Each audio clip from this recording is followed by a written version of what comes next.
Il est 20 h, les titres de l'actualité de ce samedi 18 mars. Le sang a de nouveau coulé à Kinshasa. Un accident de circulation a eu lieu cet après-midi au niveau de Masangambila, dans la commune de Mongafula. Un minibus Mercedes 207 a fini sa course sur les paisibles citoyens.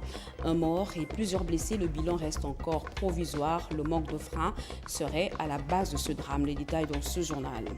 De passage à Londres, en Grande-Bretagne, le ministre de la Communication et des Médias, Patrick Mouyaya, rappelle qu'autant l'agression russe a été condamnée, l'agression rwandaise en RDC doit l'être sans langue de bois. Vous l'attendrez dans un instant.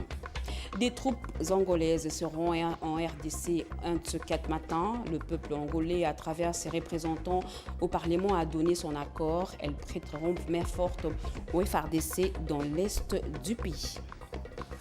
C'est tout pour les titres. Mesdames et messieurs, bonsoir et très heureuse de vous retrouver à travers cette grande édition d'informations sur la RTNC.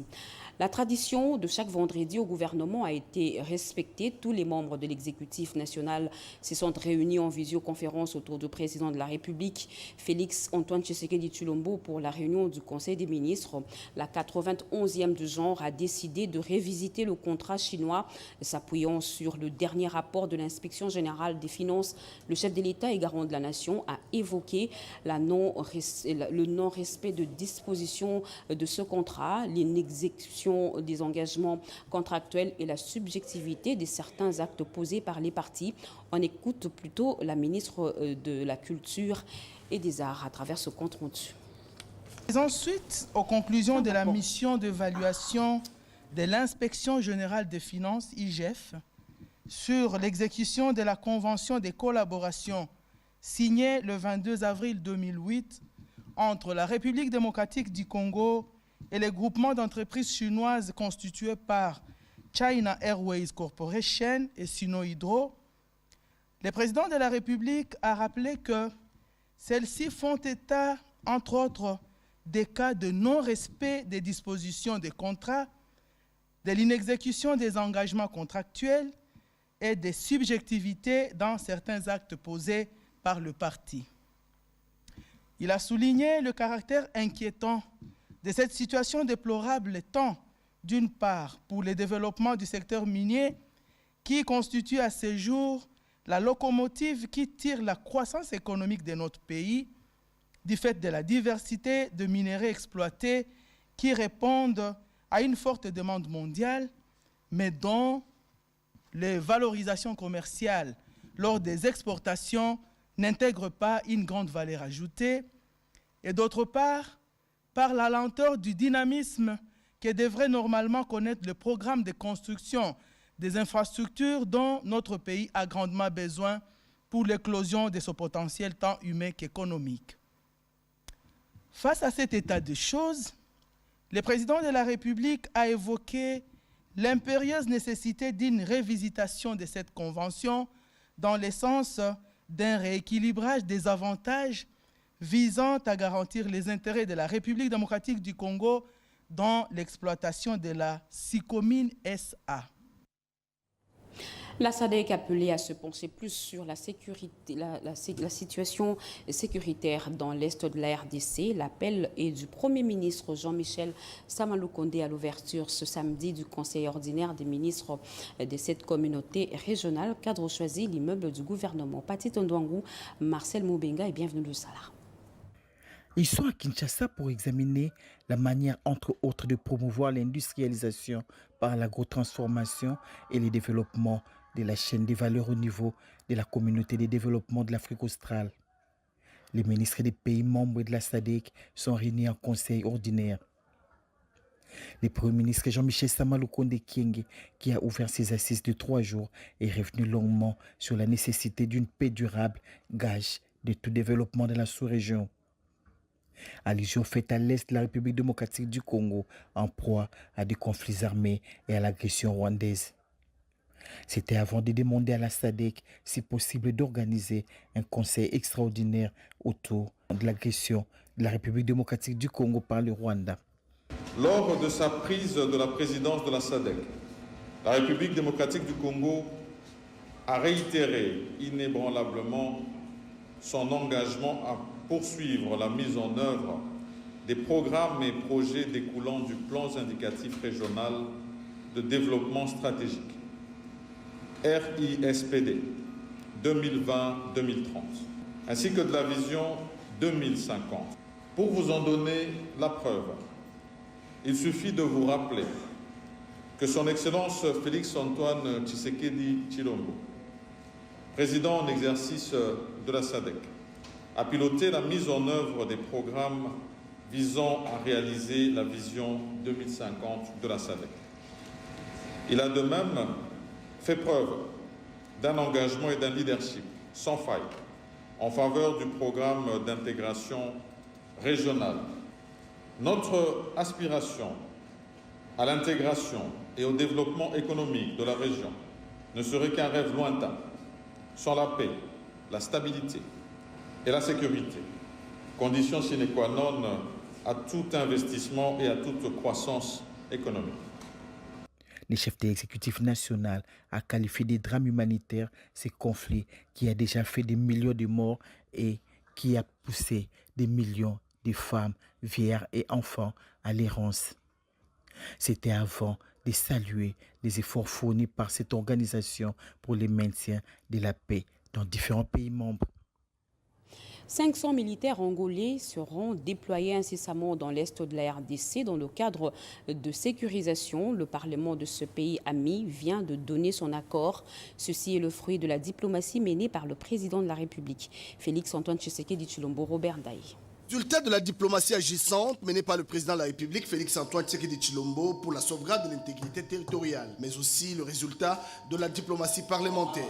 Lors de la 146e session de l'Assemblée générale de l'Union interparlementaire qui s'est clôturée le 15 mars dernier à Manama, l'Angola était le premier pays à soutenir la résolution présentée par la RDC pour condamner l'agression barbare de la République démocratique du Congo par le Rwanda et ses marionnettes terroristes du M23, ainsi que leur violation massive des droits de l'homme dans l'est de la République démocratique du Congo.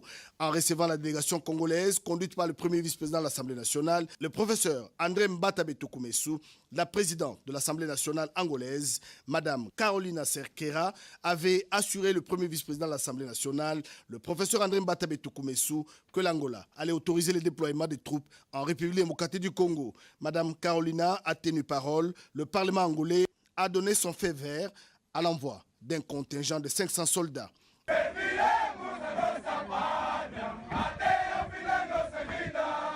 Les députés angolais ont formellement approuvé par un vote à l'unanimité lors d'une session extraordinaire retransmise en direct à la télévision nationale angolaise. Le président Lorenzo, qui entretient avec notre président de la République, Félix-Antoine Tshisekedi Tshilombo, des relations fraternelles, l'Angola va prouver à la face du monde qu'il est notre premier soutien et nous tenons à remercier Madame la Présidente de l'Assemblée nationale et tous les parlementaires angolais dans ce processus. La mission des forces armées n'implique pas des opérations de combat, il s'agit uniquement de superviser le processus de dissolution et désarmement du mouvement terroriste M23. L'Angola mérite les félicitations de la représentante. Le projet de développement de 145 territoires de la RDC passe indubitablement par les infrastructures routières et c'est dans cette logique que les travaux de déploiement de ponts dans les différentes provinces ont été lancés hier à Kinshasa et le lancement de ces ouvrages d'intérêt commun a été effectué par le président de l'Assemblée nationale Christophe Mbosoko Diampwanga. Dans l'espace Grand Bandundu, 32 ponts seront acheminés dans le tout prochain jour. Ivat Makuntima, Sylvie Moembo, reportage. Le programme de développement des 145 territoires a pris sa vitesse de croisière. On en veut pour preuve ces ponts appelés à être acheminés dans les provinces du pays. Une cérémonie de remise de ces ouvrages a été organisée au siège de l'Office des routes sous la présidence du speaker de la Chambre basse du Parlement, Christophe Mbosoko Diampwanga, qui dans son adresse a remercié le chef de l'État, Félix-Antoine Tshisekedi Tshilombo, pour l'ingénieuse idée de doter l'Office des routes de ces ponts. Je tiens à remercier le chef de l'État qui a eu l'idée de doter l'Office de routes de beaucoup de ponts pour servir le territoire national. Il y a au moins 32 ponts pour le Grand Bandundu. Je vais en parler aux honorables députés des différentes provinces pour qu'ils soient vigilants et qu'ils viennent suivre le déploiement de ces ponts dans les différentes provinces. Ces volets intégrateurs du vaste programme de développement des 145 territoires va permettre au-delà de faciliter les échanges commerciaux dans l'arrière-pays, faciliter l'acheminement des produits agricoles vers les grands centres de consommation. Un accord vient d'être scellé entre le ministère de la formation professionnelle et l'entreprise Vatel RDC dans la conception des projets et modules de formation des jeunes dans le secteur du tourisme. Cérémonie présidée par la ministre de tutelle. Antoinette Kipoulou a par la suite échangé avec l'ambassadeur d'Égypte en RDC sur les questions liées au renforcement de la coopération dans ce domaine. Cédric Kenina. Vatel RDC, Hotel and Tourism Business School et le ministère de la formation professionnelle signent un protocole d'accord gagnant-gagnant, lequel va non seulement stimuler la création d'emplois en faveur de jeunes, mais aussi booster le tourisme en République démocratique du Congo. Vatel RDC est tenu principalement de concevoir des projets, des catalogues et des modules de formation pour l'employabilité des jeunes dans le domaine de l'hôtellerie. Bien avant, la ministre de la formation professionnelle et métiers Antoinette Kipoulou a échangé avec l'ambassadeur d'Égypte en République démocratique du Congo. Antoinette Kipoulou a tenu à présenter de vive voix certains projets prioritaires pour cette année 2023. Des projets qui feront l'objet d'analyse entre les deux parties. Elle a ainsi profité de cette rencontre pour évoquer ce qui est lié aux formations modulaires en ambulatoire qui visent à former en masse plusieurs personnes sans qualification et sans emploi dans des filières telles que la coiffure, le froid, la transformation agroalimentaire et autres. Et ce communiqué, les forces armées de la République démocratique du Congo informent une fois de plus l'opinion tant nationale qu'internationale sur les récurrentes violations du cessez-le-feu par les M23 RDF en dépit de plusieurs appels relatifs lancés par les différentes organisations sous-régionales, régionales et internationales. En effet, en date du 17 et 18 mars 2023, cette coalition terroriste s'est illustrée par des attaques des différentes positions des FARDC, notamment à Mpati, Kabaya, Niambiboué, Kadirisha, Roubaré en territoire de Massissi. Les affrontements sont en cours. Pour ce faire, les FARDC en appellent pour une énième fois à la communauté internationale de se saisir d'urgence de cette situation et d'en tirer les conséquences qui s'imposent. Toutefois, les FARDC restent déterminés à défendre l'intégrité du territoire national et à mettre à l'abri les actes terroristes et barbares du M23 RDF. La population des zones menacées, ce communiqué signé Njike Kaiko Guillaume, vice-gouverneur, porte-parole. Et les opérations de guerre contre les terroristes du M23 et les forces démocratiques alliées à ADF dans le territoire de Beni, désormais entre les mains du gouverneur de province du Nord Kivu. La cérémonie de remise et reprise entre le lieutenant-général Constant Ndima et le lieutenant-général Marcel Mbangu, qui conduisait jusque-là les opérations, a eu lieu hier au gouvernorat de cette province. Regardez. Au lendemain de la remise et reprise administrative entre, d'une part, le lieutenant-général Marcel Mbangu Machita, commandant des opérations Nord Kivu sortant et commandant de la 3e zone opérationnelle, et le gouverneur du Nord Kivu, le lieutenant-général Constant Ndima Kongba, nouveau commandant des opérations militaires au Nord Kivu, c'est au tour de la reprise de positions militaires ce 18 mars 2023 par le lieutenant-général Constant Ndima Kongba. De Niragongo à Massissi, le lieutenant-général Constant Ndima Kongba s'est rendu à Kibumba, à Roussayo, à Kimoka, puis à Mubambiro. Question de palper du doigt les fronts physiques qui ont été inspectés par la chaîne de commandement. Nous venons de passer de plusieurs à la remise et reprise administrative. Nous passons aujourd'hui à la remise et reprise du terrain.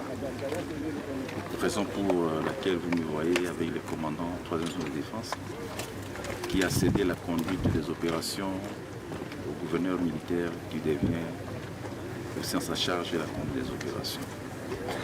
Vous me demandez la situation aujourd'hui sur le terrain. La situation dans l'ensemble est relativement calme. Le gouverneur du Nord Kivu a par l'occasion constaté une nouvelle violation des cessez-le-feu par la coalition M23 à Kabaya, où les forces loyalistes ne se laissent pas du tout faire. Dans leur mission régalienne, les forces armées de la République démocratique du Congo défendent la patrie contre l'invasion rwandaise.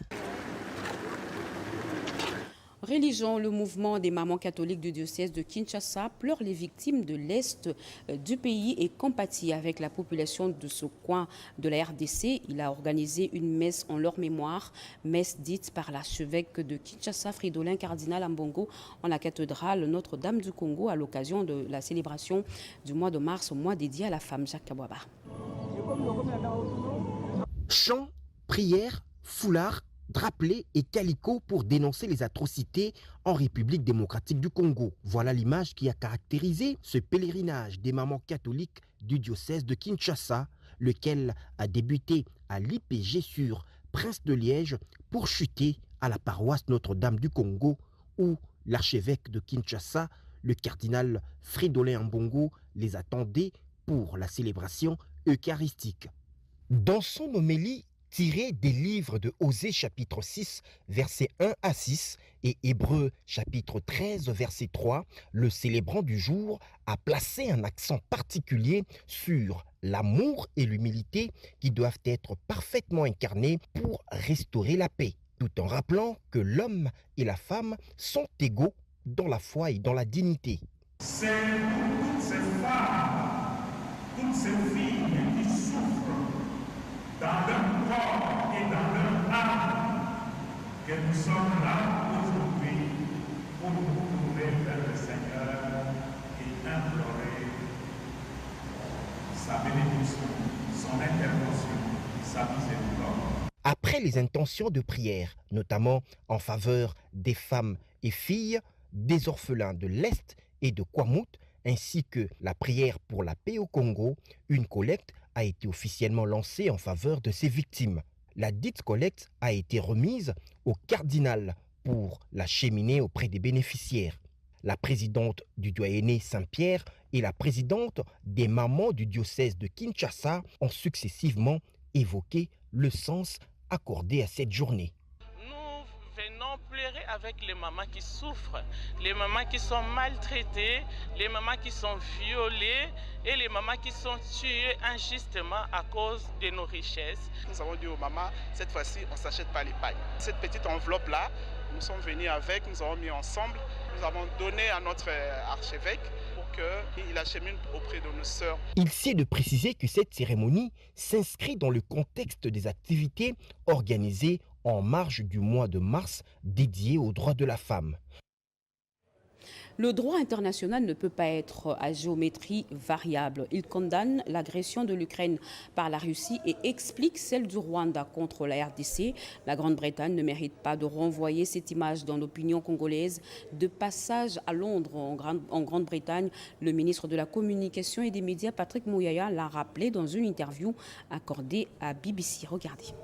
Britannique qui a des relations privilégiées avec le Rwanda, de ne pas rester à côté de l'histoire. À côté de l'histoire, c'est dire que tous les pays aujourd'hui, les États-Unis, la France, la Belgique, ont demandé au Rwanda de cesser de soutenir le M23 et de cesser d'envoyer ses troupes en RDC. Nous espérons aussi que le gouvernement britannique, comme il soutient les populations ukrainiennes, va soutenir aussi les populations congolaises qui connaissent cette crise humanitaire en faisant suffisamment de pression au Rwanda pour qu'il cesse cette aventure militaire inutile à l'est de la RDC, et c'est ça qui va permettre de débloquer la suite du processus. On a arrêté des militaires rwandais dans les territoires congolais, les images existent. Les matériels utilisés par les M23, c'est des matériels rwandais. Les casquettes en Kevlar, les godillots des militaires on a des preuves le plus éloquentes. Et aujourd'hui, il y a des rapports qui l'ont attesté, notamment les rapports des experts des Nations Unies, les rapports des services d'intelligence et notre propre rapport que nous avons documenté dans un livre blanc qui démontre clairement le crime qui sont commis par le Rwanda. Ça fait 25 ans que le Rwanda construit économiquement son pays en maintenant l'Est de la RDC dans l'instabilité. Le Rwanda se présente comme un pays producteur de coltan alors qu'il n'a pas de coltan dans son sous-sol. Vous pouvez voir d'où ça vient. On veut construire de raffineries alors qu'on n'a pas d'or sur son sol. Ça veut dire qu'il y a un réseau de trafic qui est mis en place depuis des années, un réseau qui ne peut prospérer que dans une partie du pays où l'insécurité règne en maître. Face à face aujourd'hui entre les anciens étudiants congolais de l'Université catholique Louvain-la-Neuve de Belgique et leur ancien recteur, occasion pour eux de remercier leur recteur pour la qualité de la formation. Regardez. La coopération entre les institutions universitaires belges et congolaises demeure une voie qui s'offre à l'Université de Kinshasa, aussi bien à l'Université catholique du Congo UCC, pour renforcer la formation de l'élite congolaise. Ces soucis s'est dégagé et a été rappelé à l'occasion de la rencontre au centre Wallonie-Bruxelles à Kinshasa entre les recteurs de l'Université catholique de Louvain et celui de KU Leuven avec les anciens étudiants congolais de ces deux institutions universitaires.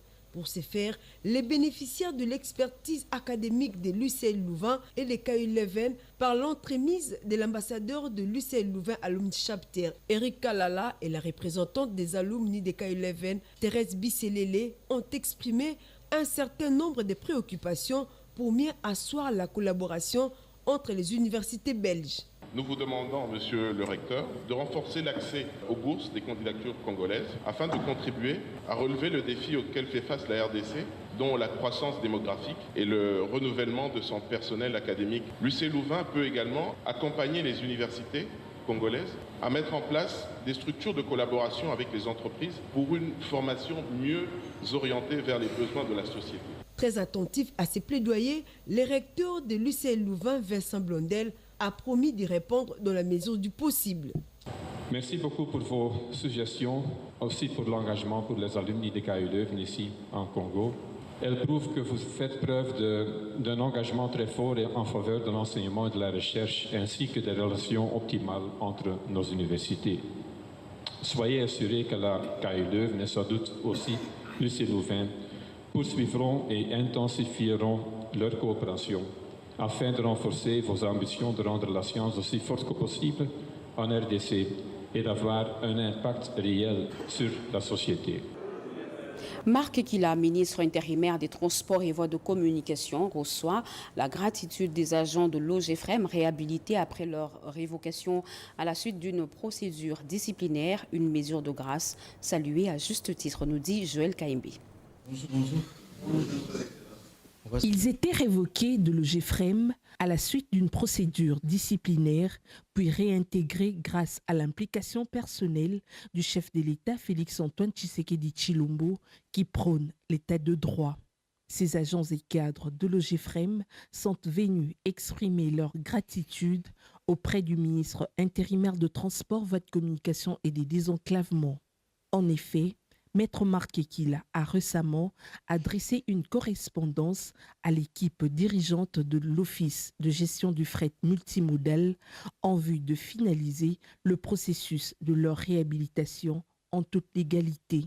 Nazer Mokombota, chef de la délégation qui a remercié les différentes autorités impliquées dans ce processus, cet aboutissement heureux n'est pas la victoire d'un camp contre un autre, mais celle du droit qui a triomphé. Nous avons aussi relevé que dans cette correspondance, il n'y a pas que des instructions aux autorités de l'OGFREM, il y a aussi des recommandations qui nous ont été formulées et que nous nous sommes engagés à exécuter, comme l'a souhaité son Excellence, Monsieur le Ministre. Maître Marc Kila en a profité pour exhorter ses agents de l'OGFREM à l'humilité, à proscrire tout triomphalisme et toute manipulation. Nous n'avons agi qu'en fonction des principes et des textes. Actuellement mise à la disposition de la direction de ressources humaines de l'OGFREM, ces agents réhabilités, 11 au total, pourront à nouveau mettre leurs compétences au service de cet établissement public. La population de Kassa est exhortée à rester unie et à s'enrôler massivement pour leur participation active aux élections de 2023. L'exhortation est de Jules Makoulou, conseiller principal du chef de l'État, lors de sa descente dans son fief électoral. Elvira Pansou. La prochaine élection présidentielle en République démocratique du Congo est fixée au 20 décembre 2023 selon les calendriers de la CENI. Dans la fièvre de son enrôlement, les leaders de l'UDPS est descendu dans son Kasaï natal, son fief électoral, afin de sensibiliser la population de ce coin du pays à s'enrôler massivement.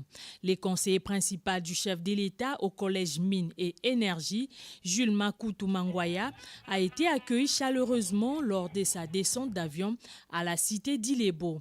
Il a entamé son itinérance dans les secteurs d'Ilebo, Malumalu, à Benamulumba, à Mampangu et à Bassongo. C'est dans ces contextes que le CP Jules Makoulou a lancé un message à l'unité et a exhorté la base à la cohésion nationale juste après s'être enrôlé. Un peu plus loin, à Mampangu, Jules Makoulou Mangwaya a procédé à l'inauguration d'un forage d'eau avec le concours du directeur des cabinets du président de la République, Guilain Niembo. Grâce à son appui, la mission catholique a pu réfectionner sa toiture. Un accueil chaleureux sans précédent lui a été réservé lors de son passage dans chaque coin de son itinérance. La population du secteur des Malumalu, dont le groupement des Bena Mulumba, a donné ses déshydratats au conseiller principal et a dit soutenir la vision du chef de l'État, Félix-Antoine Tshisekedi Tshilombo. S'enrôler et sensibiliser en même temps la population à s'enrôler massivement afin de participer activement aux élections de 2023 et donner une majorité très écrasante au chef de l'État, Félix Tshisekedi, tel a été l'objectif de la descente dans son Kasaï natal. Le conseiller spécial du chef de l'État et coordonnateur de la cellule d'appui au programme d'urgence intégré de développement communautaire a conduit une délégation de la Banque africaine de développement à Bukangalonzo pour superviser le projet de manioc à farine panifiable et sa chaîne des valeurs installée sur place. Christine Lenzo. C'est ici dans les villages Bachongo et Balossi, situé au parc agro-industriel de Bukangalonzo dans le territoire de Kenge, province du Congo, que se retrouve installée l'entreprise des consultances et des services agricoles au Congo, ECOSAC. Celle-ci a reçu une forte délégation en mission de supervision de la Banque africaine de développement, conduite sur le terrain par la cellule d'appui au programme d'urgence intégré de développement communautaire, KPDC, service spécialisé du cabinet du chef de l'État. Ce projet coordonne au sein de la présidence de la République le projet de production de la farine du manioc panifiable en collaboration avec les ministères du développement rural et de l'agriculture, accompagné naturellement par les responsables du projet d'entrepreneuriat des jeunes dans l'agrobusiness, PEJAB, et du projet d'appui au développement intégré de l'économie rurale, PROADER. Des champs que nous avons vus à perte de vue, où le manioc est en train de pousser d'un côté, ou de l'autre côté on est en train de préparer les terrains pour le planter. C'est ça en fait l'effectivité de résultats de l'initiative du chef de l'État. Et je voulais insister que l'entreprise qui est en train de faire ça, c'est une entreprise de droit congolais. Non, ce n'est pas un canard boité. La vérité, peut-être ceux qui disent que c'est un canard boité, il faut qu'ils viennent ici censurer des vivres. Il y a des quoi peut-être des spéculations, mais quand vous êtes sur le terrain, vous voyez du début jusqu'à la fin, on a été de l'autre côté, même jusqu'ici, et la population elle-même en témoigne. Donc il y a de quoi mettre confiance à ce projet de PROADER. La revanche du sol sur le sous-sol est bien expérimentée dans ces différents projets que mène la KPDC avec ses différents partenaires. Vous venez là de reconnaître le timbre vocal de Edi Tchala. Le sang a de nouveau coulé à Kinshasa, la capitale. Un accident de circulation routière a eu lieu ce matin au niveau de Masangambila. Nous sommes dans la commune de Mongafula. Un minibus Mercedes 207 a fini sa course sur les paisibles citoyens. Un mort et plusieurs blessés. Le bilan reste encore provisoire. Le manque de frein serait à la base de cet accident. Nana Nawej nous en parle. Un samedi noir pour la population de Masangambila de la commune de Mongafula. Un accident de circulation est venu perturber le quotidien de cette population. Un bus Mercedes 207, communément appelé Esprit des morts, a terminé sa course sur la population, faisant un mort et plusieurs blessés. Si les causes de cet accident ne sont pas élucidées, les habitants interrogés sur place évoquent le manque de freins et le non-respect du code de la route.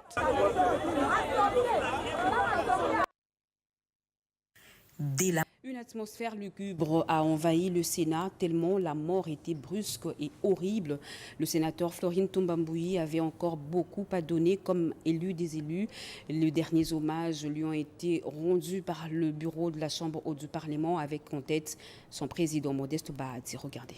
Dès la matinée de ce vendredi, la morgue de l'hôpital du Cinquantenaire a été prise d'assaut par de nombreux militants et cadres de la FDC, ses collègues sénateurs, avec en tête le président du Sénat Modeste Bahati Lukwebo, les membres de sa famille biologique et les amis et connaissances venus assister à la levée de sa dépouille mortelle. Après la levée du corps, le cortège funèbre s'est rendu au Palais du Peuple où les derniers hommages ont été rendus à l'illustre disparu. Plusieurs personnalités ont témoigné sur la vie de l'élu de Tchikapa. Dans son oraison funèbre, le président du Sénat a loué les qualités du sénateur Florine Tombamboui. L'honorable Ntombamboui Flori était un travailleur acharné, toujours souriant, taquin, optimiste, humble, courageux et respectueux de la dignité de ses collègues et du personnel tant politique qu'administratif du Sénat.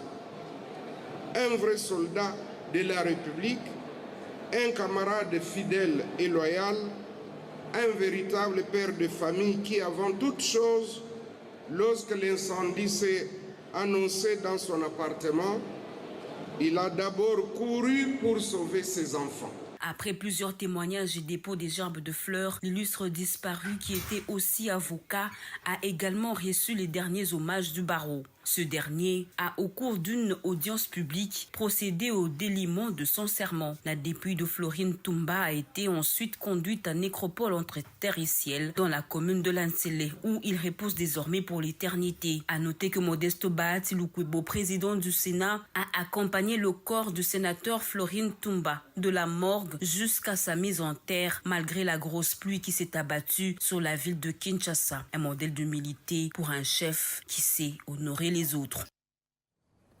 Et en politique, pour finir, le mouvement des réformateurs libéraux MRL, le parti cher à l'honorable Patrick André Kakwata, a organisé dernièrement un mini-congrès au siège central du parti situé à la cité Manika à Kolwezi, des assises qui coïncident avec la célébration du 8e anniversaire de cette formation politique. Le président national a annoncé son retour aux affaires politiques. Oscar Mbalkaïs nous signe son reportage.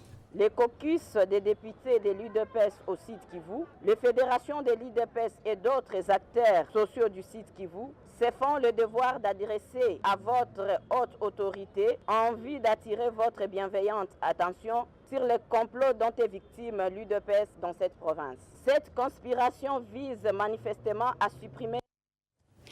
Nous sommes allés vite en besogne venant de dire qu'en politique, le mouvement des réformateurs libéraux MRL, parti cher à l'honorable Patrick Kakwata, a organisé un mini-congrès au siège du parti à Manika dans la ville de Kolwezi. Regardez.